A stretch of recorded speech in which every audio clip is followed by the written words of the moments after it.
សួស្តីពុកម៉ែបងប្អូនប្រិយមិត្តជាទីគោរពសូមស្វាគមន៍មកកាន់ Channel ឆ្នោតផ្សងសំណាងរបស់ Admin ថ្ងៃនេះ Admin មានលេខតម្រុយល្អៗរបស់ឆ្នោតយួនសម្រាប់យកមកចែកជូនពុកម៉ែបងប្អូននៅថ្ងៃទី1 ខែ 12 ឆ្នាំ 2025 នេះ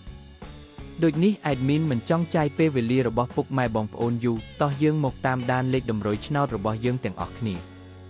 សម្រាប់លេខតម្រុយ2លេខមានលេខ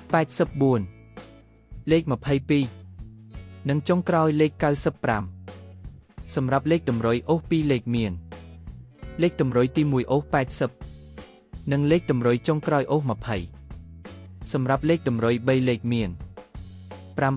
849គុណនិង208គុណសម្រាប់លេខតម្រុយថ្ងៃនេះ Admin សូមជូនពរឲ្យពុកម៉ែបងប្អូននិងប្រិយមិត្តទាំងឡាយជួបតែសំណាងល្អទាំងអស់គ្នាហេងមានលាភមានជ័យ